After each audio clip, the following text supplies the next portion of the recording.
जय यीशु बच्चों, कैसे हैं आप लोग? सब लोग खुश और कुशल है ना? परमेश्वर की कृपा से हम सब लोग भले चंगे हैं। आइए हम धन्यवाद देते हुए प्रभु से प्रार्थना करके इस क्लास की शुरुआत करें। हम हाथ जोड़े और परमेश्वर का सानिध्य अनुभव करते हुए हम स्वयं को समर्पित करते हुए प्रार्थना करें।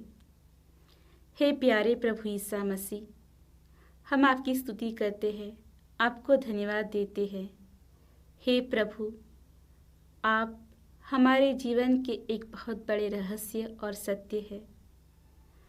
आप जीवंत रूप से हमारे साथ में हमारे पूर्वजों के साथ रहे हैं। हमारी तरह ही आपने मानवीय रूप धारण कर मानवों के साथ अपना जीवन बिताया है। इस तरह आपका जीवन इतिहास के पन्नों में लिखित है। हम आपको धन्यवाद देते हैं प्रभु। हमें यह कृपा दीजिए कि हम आपके इस ऐतिहासिक रूप को और गहराई से समझ सके, इसके बारे में जान सके, हमारे मन के सभी संशयों को दूर कर सके, हमारा विश्वास दृढ़ कर सके और साथ ही साथ जो दूसरे व्यक्ति आपके बारे में हमसे पूछते हैं उसका हम सही सही उत्तर देकर आपको दूसरों तक पहुंचा सके। यह प्रार्थना हम करते हैं आपके पवित्र नाम द्वारा, पिता, पुत्र और पवित्र आत्मा के नाम पर। आमीन। जय यीशु। प्यारे बच्चों, आज हम हमारा दूसरा पाठ पढ़ेंगे जिसका नाम है इतिहास पुरुष ईसा मसीह। ईसा मसीह इतिहास पुरुष। प्यारे बच्चों, संसार में ऐसे महान व्यक्ति हैं जिनकी ख्याति या जिनकी लोकप्रियता इतिहास में प्रसिद्ध है। सब लोग उनका नाम लेकर पुकारते हैं।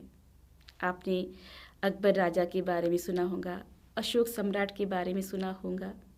ऐसे इतिहास के, हमारे भारतीय इतिहास के ही अनेक मशहूर नेता लोग हैं, राजा है, जिनके बारे में इतिहास के पन्ने भर भर के लिखा है। या फिर ऐसे भी लोग हैं जिन्होंने इतिहास को रचने में अपनी ख्याति प्राप्त की है, जिनका जीवन इतिहास के पन्नों को भर दिया है। लेकिन ईसा मसीह की तरह कोई भी व्यक्ति इतिहास पर प्रभाव डालने में उतना सफल नहीं बन सका जितना कि प्रभु ईसा मसीह। ईसा मसीह का प्रभाव सबसे ज़्यादा है। आपने देखा होगा कि हम जो हमारा हिस्टोरिकल जब भी कोई डॉक्यूमेंट्स लिखते हैं तब उसको लिखने के समय हम ईयर मेंशन करने के टाइम BC या AD लिखते हैं, और अब आधुनिक उपयोग में BCE या ACE। आपको इसका फुल फॉर्म पता होगा, है ना? BC मतलब बिफोर क्राइस्ट और AD मतलब एनो डोमिनी मतलब आफ्टर क्राइस्ट या जीसस के बाद वाला काल। इसको अब आधुनिक रूप में हम BCE यानी बिफोर क्राइस्ट एरा और AD यानी एनो डोमिनी मतलब ईसा मसीह के बाद का एरा या बाद की सदी। तो इतिहास को लिखने में भी हम प्रभु ईसा मसीह के नाम का, चाहे वह इनडायरेक्ट रूप से ही क्यों ना हो, लेकिन लिखते हैं। तो प्रभु ईसा मसीह के जन्म ने काल चक्र को 2 भागों में खंडित किया, डिवाइड किया है। मतलब प्रभु ईसा मसीह के जन्म से जो काल है या हिस्ट्री है वह 2 भाग में विभाजित हुई। वो है प्रभु ईसा मसीह के जन्म के पूर्व वाला इतिहास और प्रभु ईसा मसीह के जन्म के बाद वाला। तो यह इतना प्रभावशाली इनका जीवन रहा है कि चाहे वह इनडायरेक्टली ही क्यों ना हो, लेकिन प्रभु ईसा मसीह का नाम प्रयोग किए बिना हम इतिहास को लिख भी नहीं पाते हैं। इस इतिहास को लिखना नामुमकिन है। प्रभु ईसा मसीह के जन्म, प्रभु ईसा मसीह की जीवन, प्रभु ईसा मसीह की मृत्यु, पुनरुत्थान, उनकी ऐतिहासिक जगह, ये सब जानने में हमारे क्या फ़ायदे हैं? क्यों हम ईसा मसीह के बारे में इतना जानना चाहते हैं? इसकी क्या ज़रूरत है? तो इसके प्यारे बच्चे 2 फ़ायदे हैं।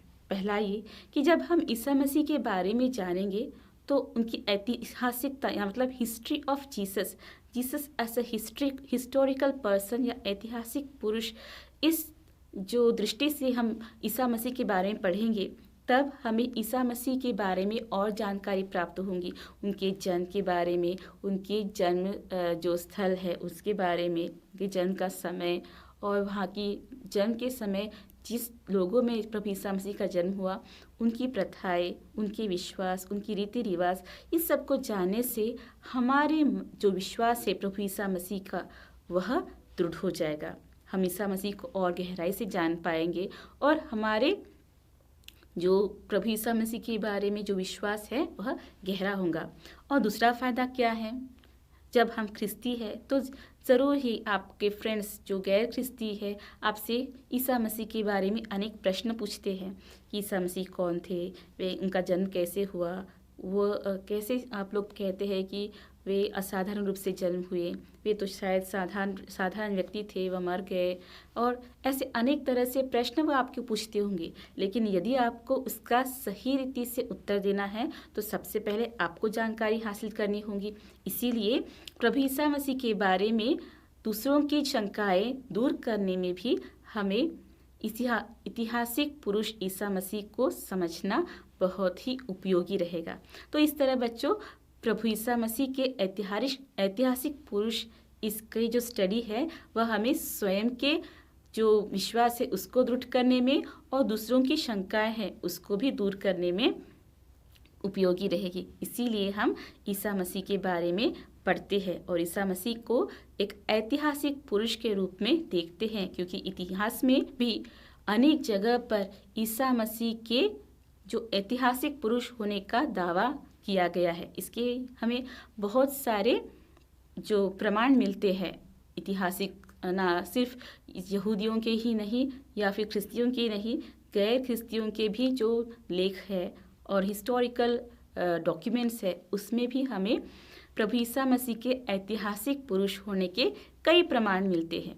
तो आइए बच्चों हम शुरू करते हैं हमारे धर्म ग्रंथ से। प्रभु ईसा मसीह को प्रतीक्षा का पूर्तिकरण कहा जाता है। प्रभु ईसा मसीह के आने के पहले जो लोगों में एक मुक्तिदाता की उम्मीद तैयार की गई थी। आपको पता है हमारे जो मानव सृष्टि का जो कहानी है, कैसे प्रभु परमेश्वर ने मानव की सृष्टि की है आपको पता है, और हम पहले जब बनाए गए थे तब ईश्वर के सादृश्य थे, हम ईश्वर का अनुभव करते थे, हमारा जीवन एक ईश्वरीय जीवन था। लेकिन क्या हो गया, हमारे जो मानवीय स्वभाव है उसके कारण हम पाप के चंगुल में पड़ गए और फिर हम पाप के गुलाम हो गए। इसलिए हम जो ईश्वरीय सानिध्य या हमारा जो ईश्वरीय जीवन था उससे हम वंचित होकर परमेश्वर से दूर चले गए। लेकिन तब परमेश्वर ने हमें एक मुक्तिदाता की प्रतिज्ञा की थी। उसको हम पढ़ते हैं उत्पत्ति ग्रंथ अध्याय 3 वाक्य 15 में कि प्रभु परमेश्वर जब आदम और हेवा को उस वाटिका से, एदन वाटिका से निकाल देते हैं, मतलब वे ईश्वर के सानिध्य से या ईश्वरीय जीवन से अलग हो जाते हैं, तब उन्हें एक मुक्तिदाता की उम्मीद दी जाती है। वह मुक्तिदाता है प्रभु ईसा मसीह, और वे इस मुक्तिदाता की राह देखने लगे। आगे हम देखते हैं कि ईश्वर की जनता इस्राएल के नेता मूसा ने उनके लोगों को नेतृत्व करते समय एक मुक्तिदाता के बारे में बताया था। उन्होंने बताया कि मेरी तरह आपको एक मुक्तिदाता मिलेगा जो आपको अच्छी राह पर ले जाएगा।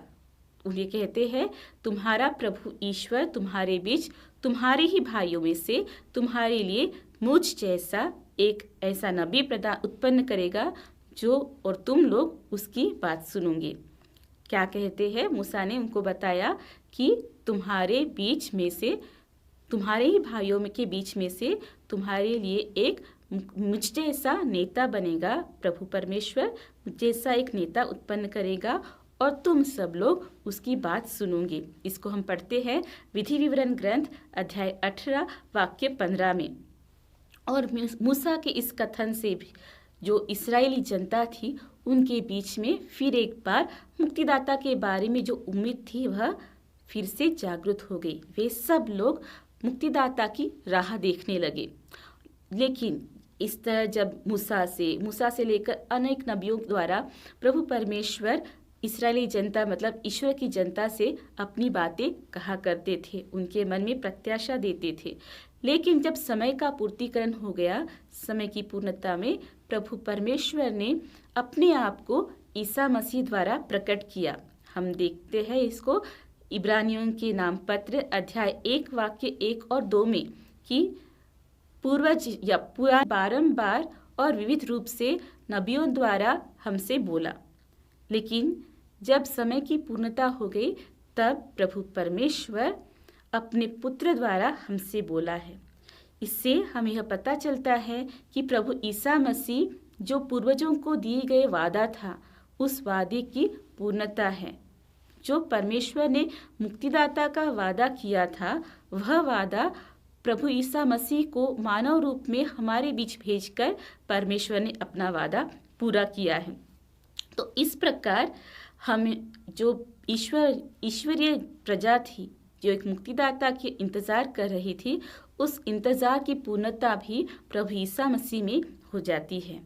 तो प्यारे बच्चों, इस तरह हमने देखा है कि प्रभु ईसा मसीह जो इंतजार करते थे पूर्वज लोग, उसकी पूर्णता है या प्रत्याशा का पूर्तिकरण है प्रभु ईसा मसीह। आइए अब हम इतिहास के साक्ष्य देखेंगे कि कैसे ऐतिहासिक ग्रंथों में प्रभु ईसा मसीह के बारे में, उनके मुक्तिदाता होने के बारे में, उनके ऐतिहासिक पुरुष होने के बारे में दावे या सबूत मिलते हैं। उन प्रमाणों को हम एक एक करके देखें। ऐतिहासिक पुरुष ईसा मसीह, नाजरत में रहने वाले ईसा मसीह, नजरानी यीशु, इनके बारे में हम देखते हैं कि संत यूहन्ना का सुसमाचार अध्याय 19 वाक्य 19 में पोंतुस पिलातुस जब उन्हें क्रूस की शिक्षा देते हैं तब उनके जो दोष पत्र में वे ऐसा एक पत्र लिखते हैं, ईसा नाजरी यहूदियों के राजा, और ऐसा लिखवाकर वे क्रूस पर उनके जिस क्रूस पर यीशु टंगाए गए थे वहाँ पर ये टाइटल डालते हैं। इसका मतलब उन्होंने यह स्वीकार किया था कि ईसा मसीह जो नजरानी थे, नासरत के थे, वो यहूदियों के राजा है। इस तरह इतिहास में और भी अनेक ग्रंथ और प्रमाण हैं जिससे हमें यह साक्ष्य मिलता है कि प्रभु ईसा मसीह एक ऐतिहासिक पुरुष थे। आइए अब हम एक एक करके उनकी ओर बढ़े। सुकरात, ईसा मसीह के पूर्व 4वीं सदी में एक यूनानी दार्शनिक मतलब जो ट्रैवलर थे, यूनानी ट्रैवलर, वे उन्होंने एक ऐसा ग्रंथ लिखा था, ईसा नाजरी। इतिहास पुरुष सुकरात ईसा के पूर्व 4वीं सदी में एक यूनानी दार्शनिक यानी जो जगह जगह जाकर विश्व का भ्रमण करते हैं और उसके बारे में लिखते हैं। तो ऐसे एक यूनानी दार्शनिक सुकरात ने ईसा मसीह के बारे में ऐसा लिखा, प्रतीक्षा करो आने वाले एक ऐसे पुरुष की जो सर्वत्र ज्ञानी है और जो हमें ईश्वर और इंसान से कैसा व्यवहार करना ये बताएंगे। तो जो सुकरात की यह कथन है, इसमें आने वाले मुक्तिदाता के बारे में जानकारी झलकती है। इसे ऐतिहासिक पुरुष ईसा मसीह इस ग्रंथ में लिखा गया है। वे कहते थे कि प्रतीक्षा करो, आने वाले एक ऐसे पुरुष की प्रतीक्षा करो जो सर्वत्र ज्ञानी है, जिसको सब तरह का ज्ञान है और जो हमें बताएंगे कि कैसे हमें ईश्वर के साथ में और कैसे इंसान के साथ में व्यवहार करना चाहिए। तो ये जो आने वाला सर्वत्र ज्ञानी मतलब सब कुछ ज्ञान होने वाला, ये कौन है? तो प्रभु ईसा मसीह। इसके बारे में प्रमाण मिलते हैं हमें सुकरात के इस लेखन में। दूसरा है यहूदियों की परंपरा। यहूदियों की परंपरा में से हम पाते हैं कि ये प्रभु ईसा मसीह जो नासरी थे, वे यहूदी वंश में थे। उनके मूल उसी वंश में थे, यहूदी वंश। और यहूदी वंशों में जो पहली सदी के यहूदी थे उनका एक ग्रंथ है तालमुद। और इस तालमुद ग्रंथ में जो पहली सदी के यहूदी लोग हैं उनकी परंपरा और व्याख्या इस बुक में लिखी गई है। वहाँ पर ईसा मसीह के बारे में हम पाते हैं। इसी बुक के टाइम पे समकालीन बुक है मिद्राशिम। इस मिद्राशिम बुक में हम प्रभु ईसा मसीह के बारे में इस तरह से पाते हैं कि नाजरी जो ईसा मसीह कहलाते थे उनका जन्म एक कुंवारी मरियम नामक कुंवारी से हुआ था। और उनके ऊपर में एक आरोप लगाया गया कि वे लोगों को भटकाया करते थे और इस आरोप के कारण उन पर सुनवाई की गई और उन पर यह दंडाज्ञा दी गई कि उन्हें क्रूस पर टंगाकर मरवाया जाए। तो इस बुक में ऐतिहासिक ईसा मसीह के बारे में लिखा गया है। जो यहूदियों की परंपरा है उसके तालमुद इस बुक के समकालीन बुक है मिद्राशिम। और इस मिद्राशिम बुक में प्रभु ईसा मसीह के बारे में चर्चा की गई है। वहाँ पर वो बताया गया है कि नाजरी कहलाने वाले प्रभु ईसा मसीह का जन्म एक कुंवारी मरियम नामक कुंवारी से किया गया था और उन पर यह आरोप लगाया गया था कि वे लोगों को भटकाया करते थे। उन पर सुनवाई की गई, केस चलाया गया और उन पर यह दंडाज्ञा हुई कि उन्हें क्रूस पर टंगाकर मारा जाए। तो इस तरह प्रभु ईसा मसीह की चर्चा ऐतिहासिक रूप से हमें इस ग्रंथ में मिलती है। तीसरा, फ्लावियस जोसेफ। फ्लावियस जोसेफ ये एक इतिहासकार थे। इन्होंने AD 94 में एक ज्यूइश एंटीक्विटी मतलब यहूदी प्राचीनता इस बुक में यहूदियों के जो इतिहास है और उनका जो राजनीतिक पृष्ठभूमि है इसका अच्छी तरह से बयान किया है। यहाँ पर हमें ईसा मसीह के ऐतिहासिक पुरुष के बहुत ही स्पष्ट रूप से जो मेंशंस मिलते हैं, जिक्र किया गया है। वहाँ पर इन्होंने 3 बार प्रभु ईसा मसीह और ईसाइयों के बारे में जिक्र किया गया है। इन 3 जगहों में वे ईसा मसीह के बारे में इस प्रकार से या ईसाइयों के बारे में इस प्रकार से कहते हैं। पहली जगह में उन्होंने यूहन्ना बपतिस्मा के बारे में बताया था, कैसे यूहन्ना बपतिस्ता की जन्म हुई और कैसे उनकी मृत्यु हुई। तो उसके बाद में वे दूसरी जगह पर याकूब की दारुण मृत्यु के बारे में बताते हैं। ख्रिस्त कहलाने वाले के भाई याकूब के बारे में उन्होंने इस बुक में दूसरी जगह पर इसका जिक्र किया है। और उसके बाद अगले भाग में मतलब तीसरी बार जब हम ईसा या ईसाइयों के बारे में जिक्र पाते हैं, वहाँ पर बहुत ही अच्छी तरह से ईसा मसीह के बारे में बताया गया है। ईसा मसीह के बारे में वे बताते हैं कि ईसा मसीह हकीकत में एक असाधारण कार्य करने वाले व्यक्ति थे और बहुत से यहूदी और यूनानी लोग उनके जीवन से आकर्षित हुए हैं। वे उन लोगों में से थे जो सत्य को संतोषपूर्वक स्वीकार करते थे। ईसा मसीह उन लोगों में से थे जो सत्य को संतोषपूर्वक स्वीकार करते थे और उनके जीवन से बहुत से यहूदी और यूनानी लोग आकर्षित हुए थे।